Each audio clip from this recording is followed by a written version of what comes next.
All right. Good afternoon, everybody.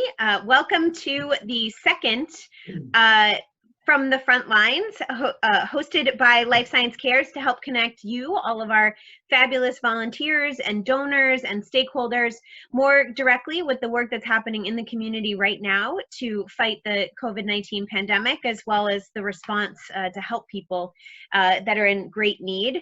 I'm very excited to be able to introduce our guests today. We have here with us Shirley Coleman from Collegium Pharmaceuticals, which has been a very generous sponsor of not just our COVID-19 efforts, but really everything that we do, sending their team and their talents to help. Joining Shirley is Alex DeSala, also from Collegium on the investor relations side. Sasha Purpura from Food for Free is our special nonprofit guest, and she'll talk a little bit about Food for Free's efforts to serve food and to many communities as a result of the crisis. And Christine Castellini from Life Science Cares is here officially as our Q&A moderator. So I'm going to take her off video because she's going to be feverishly watching your questions, and if we have time towards the end, taking questions from the Q&A. So thanks everybody for joining us, and it is now my pleasure to turn it over to Shirley Coleman, Executive Vice President and General Counsel at Collegium, and we are so grateful to Shirley and the whole team for stepping up. Thank you, Sarah. So I'm honored to join you today on behalf of all of my colleagues at Collegium in support of the critically important and tremendously valuable work being done by Life Science Cares and by Food for Free, especially at a time that it could hardly be more needed. At Collegium, as we, like all of you, learn to navigate new challenges and become accustomed to new ways of connecting with one another and fulfilling our mission, one of our first questions as an organization was, how can we help? Our long-standing relationship and experience with Life Science Cares and with the many local organizations that it supports, fortunately, provided a clear answer to that question. We're very happy to have been able to make a $200,000 contribution to the COVID-19 fund through Life Science Cares, and we're excited to continue contributing through our employee match, which will close at the end of this month and which has already raised over $16,000 thanks to the generosity of my colleagues. Before I turn the mic or the Zoom or whatever the appropriate noun is to Sasha, I wanted to share that for me personally and for us at Collegium, a sustaining source of energy these past few weeks has been the generosity, the kindness, and the humanity that we have seen all around us. Whether it's clapping for healthcare workers at 7 p.m. or helping neighbors, witnessing and participating in acts of appreciation and kindness and compassion, whether they're large or small, has been a wonderful silver lining in the cloud that hangs over us for now. Food for Free is, as an organization, an excellent example every day, but especially during this crisis, of courageous, dedicated service to those most in need in our community. Food for Free improves access to healthy food within our community by rescuing food that would otherwise go to waste and creating new distribution channels to underserved populations. In the new world of COVID-19, where the school-based distribution channel that we know that Food for Free has traditionally leveraged has been impacted, Sasha and her team have redoubled their efforts, including by creation of a food delivery program for Cambridge residents who are at high risk of food insecurity during this crisis. We're so grateful to Sasha and her team and the hundreds of volunteers that they marshal. I'm excited to be one myself soon to ensure that some of the most at-risk populations in our community here in Cambridge have secure access to healthy food. And we're looking forward to hearing more about your good work. Sasha? Thank you. So it's me now? You're on. Okay. So I am Sasha Pepper. I don't know who you are, but it's great to see you all. I did put together some slides that I'm hoping Sarah will navigate for me to sort of structure what I wanted to talk to you guys about. Yep, pulling those up now. Here they come. All right. Great. So we're food for free. And I will start by saying we've been around, we're based in Cambridge, we're right behind City Hall on Inman Street. We have been around since 1981, so almost 40 years now. And in normal times, next slide. So in normal times, our core is food rescue. So we go to supermarkets, Whole Foods, Trader Joe's, we go to farmers markets, wholesalers, and we collect food that would otherwise go to waste. And typically that's about 2 million pounds a year that we're collecting. We distribute that out to over 100 food pantries, shelters, schools, anybody serving low-income populations, about 120 different organizations throughout Eastern Massachusetts. And we estimate that that food reaches over 30,000 people.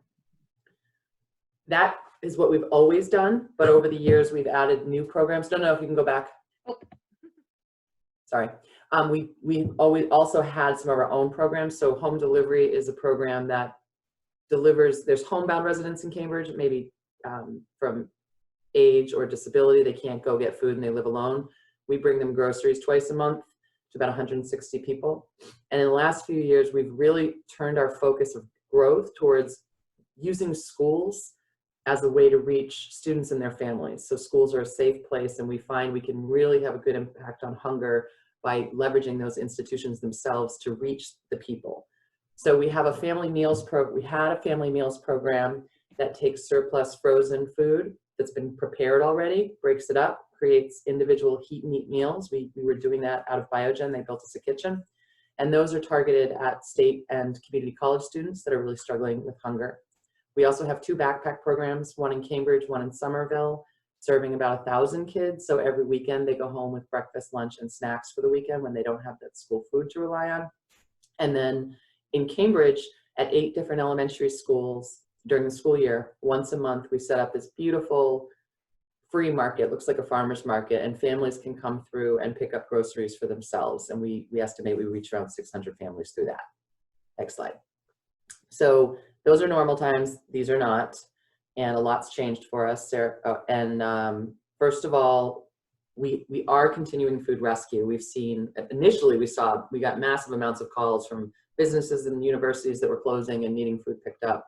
That's calmed down. We see less food from the supermarkets than we had been seeing, but Amazon Fresh, we're getting way more than we typically get. And so we are continuing to do that. Obviously, all of our school programming stopped when the schools closed. Family meals stopped when Biogen closed, which was just before the schools closed. We didn't have a place to process the food. And shortly thereafter, we stopped receiving any prepared food because everything closed. We have been able to add new food rescue sites. So there's new programs popping up that we're able to help, and we're also able to help existing organizations that we maybe hadn't worked with in the past. We are every week going to Somerville 5 times and delivering a bunch of food from the Greater Boston Food Bank so that they can distribute that out to Somerville families. We are marshaling the volunteers to support the schools. So the schools are making breakfast and lunch for kids, and we are helping in the distribution. So that's about 400 to 500 meals a day going to Cambridge students. And then finally, what I'm going to focus most on is a brand new program we launched with the very creative name COVID Relief Delivery. Okay, now this program is truly could not be done without either of these 2 partners. So the food bank has just been an incredible partner. Those guys are just pushing out, 50% more food than they usually do. They have given us so much food to do what we're doing here and been so cooperative when we've struggled with order placing or credit limits or anything. They've just been a tremendous partner in this. And then the city of Cambridge as well, we could not have done this without them. We didn't have the space. They have given us the senior center, which is an enormous space for us to be able to do this work safely in. They're also helping us with the food hotline that I'll tell you about. And then this work, we always use volunteers at Food for Free throughout the year, as Life Science Cares well knows. This is unbelievable, the amount of volunteers required to make this program run. It's like 65 a day. So this program that I'm talking about is truly a partnership of just people coming together and helping make it happen. Next slide. So what is it? It's about getting food to families. The COVID Relief Delivery Program is about getting grocery bags of food, a bag of produce and a bag of shelf-stable food, and sometimes an additional bag of potatoes to somebody's doorway.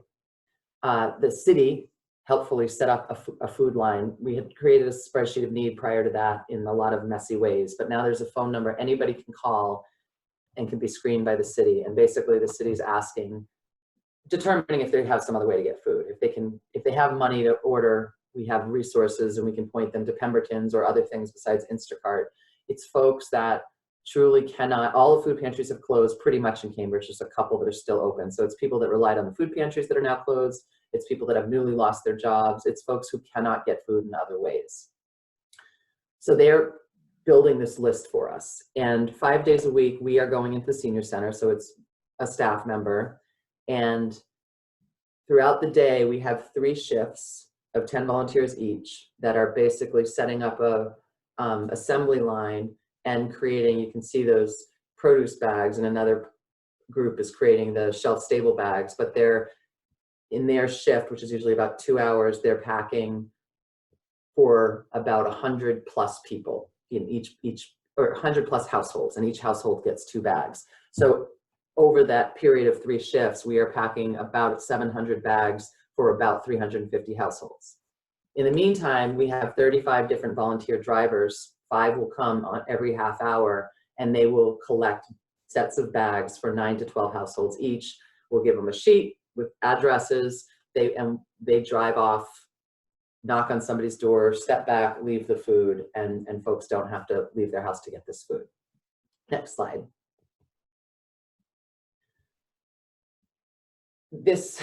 Everything happened so quickly. This program started on a Tuesday in a different format. We were going to housing facilities, and we immediately found out there just wasn't enough space to do it safely. The senior center is just an enormous room, and we have been really strict around ensuring we can do this with the appropriate distancing. So we've got tape everywhere. The tables are set up, so that the people can remain 6 feet apart while they're passing one, bag from one end of their table to the next table. We, through the generosity of, I don't know how many groups at this point, have enough masks to provide masks to every volunteer in that packing area. If drivers request masks, we give them masks. Most of them at this point have their own. We are using thousands of gloves a day, so folks are really good about changing gloves if they touch anything besides the food and the tables. We also give each driver a safety kit. So that's a little bag full of several pairs of gloves, a paper towel for pushing buttons and opening doors, and an alcohol swab should they want to sanitize their gloves. We do a health check when every volunteer comes in. It's mostly questions at this point until my ear thermometer covers arrive. It's amazing the things that you can no longer get, but when we have the equipment, we're taking people's temperatures. And then we've done a lot of work to try to make sure our staff is not overlapping in ways that would require more than one of us to quarantine should one of us have to quarantine. Our fear is, if a few of our staff were to quarantine at the same time, this program would really be put at risk. Next slide.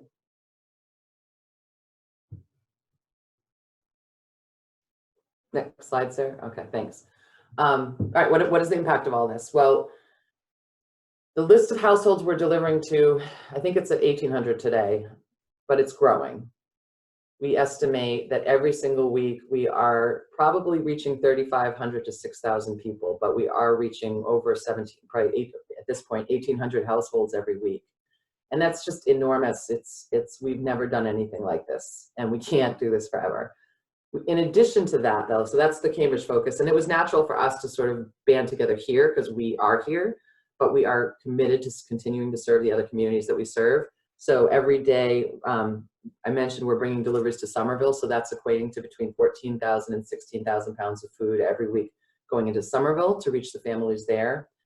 I mentioned the school distributions, that's 400 to 500 meals 5 days a week. We've also been able to add support for some organizations. There's more to this list, but the Daily Table has been in need of food, and we've been bringing them a lot. There's a group called VinFen that has group homes, and we are now providing them food so that they can make 50 meals a day for their residents. And there's 6 or 7 different VinFen homes, going down as far as the Cape, and they're now getting the food to feed those folks. We've started support for the Chelsea Collaborative. I know Chelsea is really in great need right now. And we've been bringing food out to Healthy Waltham, who also opened a pantry this weekend, and people were lined up as far as the eye could see. It was really sad, and they did run out of food, so we're trying to see what more we can do for them. When we first saw this coming, we put out a call for volunteers, said we might need you. In 24 hours, that list was at 800. It's now well over 2,600. Last week, we had a total of 212 volunteers come through. My guess is that's going to continue to grow. And as I mentioned, 65 volunteers a day is a lot to ask for, and I don't think in any other time could we consistently fill that, but it has not been, knock on wood, to date, a blocker for us. Next. So, just go back.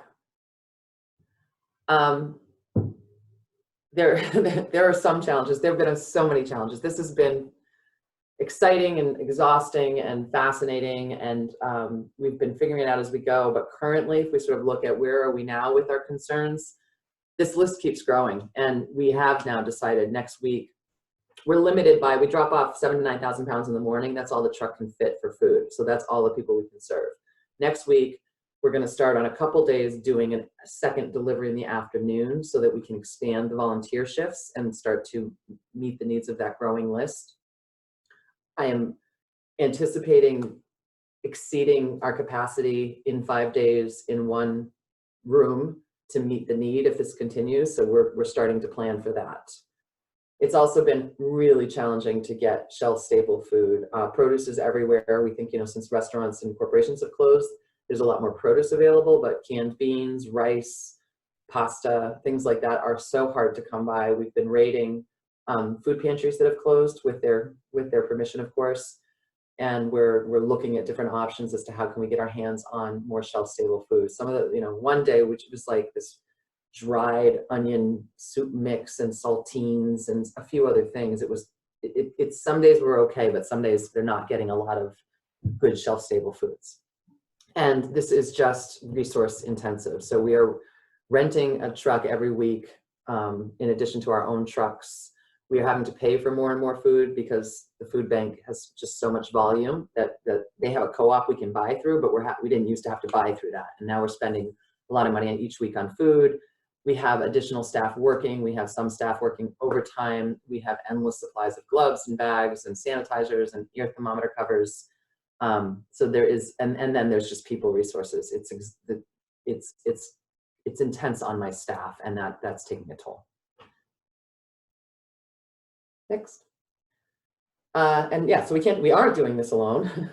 We are doing it with the help of volunteers, with the help of the food bank, with the help of the city of Cambridge, with the help of all of the support we're getting, not only from individuals and Life Science Cares, but corporate foundations. I was talking with Sarah and folks before this. My concern is it's not just right now that we're worried about. As this ends or transitions out of lockdown, the need is going to skyrocket. And we have this program right now that's just within Cambridge doing all this good, and we're going to have to phase that program out. And we're going to need to figure out as a community, as communities, how we support what I see being a drastic increase in food insecurity. So funding is always great in all of the nonprofit work that's going on right now, and that will be going on down the line. And I am also concerned that as this goes on and on and on, that our volunteer pool may get tired as well. So as I mentioned, we're okay right now, but I want to keep that list growing because we're gonna need to do this for a while longer. And that's all I had to say.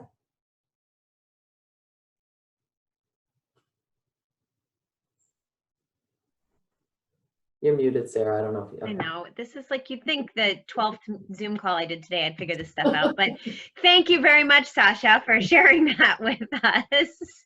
And for all the hard work you and your team are doing every day. I was laughing that no one can rock a cloth face mask quite like Sasha, who we've now seen grace our emails and our TV screens in her new attire. So thank you so much for doing that, and with a sense of grace and humor, and honestly a commitment that you are in it for the long term. That's something that we at Life Science Cares are really thinking about too, is that this is, nobody knows, right? This is pretty unprecedented to understand how does this evolve and what does it look like. This is not a crisis response. This is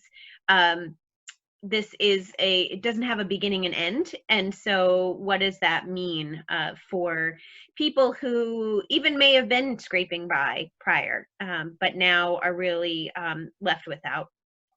I just want to remind folks that are on the line that you can ask questions via the Q&A feature. Christine from Life Science Cares is moderating those. As she's looking through those that come in, I'll start with one question. We have a few minutes. Sasha, you mentioned that a lot of the food pantries have closed, and I know one of Cambridge's great strengths is a network, very strong network of food pantries in all the neighborhoods that have met the needs for a long time.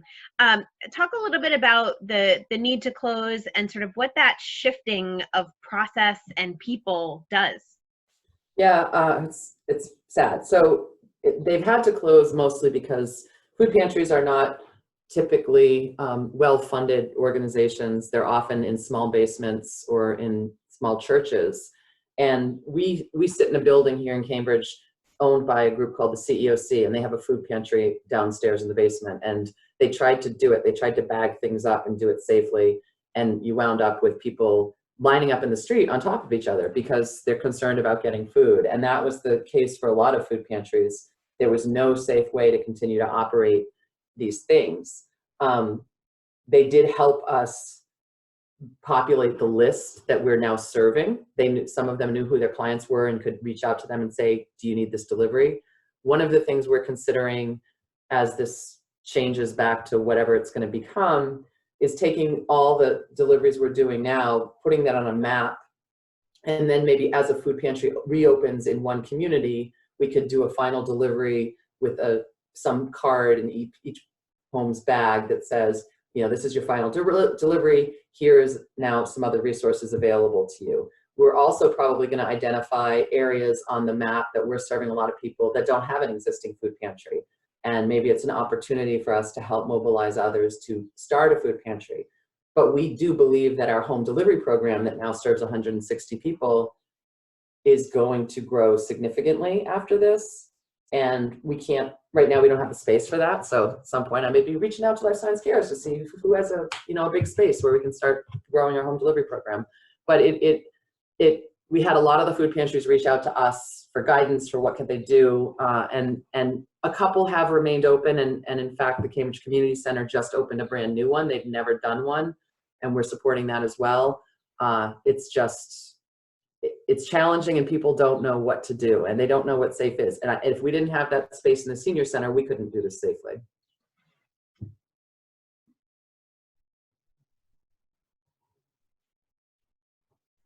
Hi, this is Christine. Sasha, we have a question from the chat. Are you seeing an increase in college students who used to get food through school who now need help finding meals consistently? So I don't know who is on our list. That may well be the case. I know Harvard, for example, has still about 800 students on campus, but they are providing, they have dining halls that are open. They're all grab and go meals. We may well, but the way that one of the things that enabled us to get this program up and running so quickly, we sort of looked at Food for Free and said, what can we do and what can't we do? And what we know how to do is move large amounts of food and pack bags. We've done school markets where we've packed bags. We are not and have not typically been, with the exception of our 160 home delivery clients, the person, we don't face the individual. We face the organization that supports the individuals. And so we did not want to get into learning how to manage and have access to the individual people. So we have leveraged our partners for that. And so the city has its hotline, but we had all the school liaisons reach out to those families to make sure they could get on the list. We talked to partners throughout the city, including MIT and Harvard. So there may well be people that then called and got onto that list through the city hotline. But we see an address, a phone number, sometimes a name, sometimes anonymous, sometimes 9 people in the house or a senior, but it's not clear to me. I would be shocked if there are not college students on that list. Sasha, just we have a minute or two here before we have to close out. What do you hope we learn from all of this? What do you hope changes after a crisis has ended? We go back to some sense of normalcy. It seems like there are things that we should do differently. Yeah, that's such a big question, Sarah. You have 2 minutes. I mean,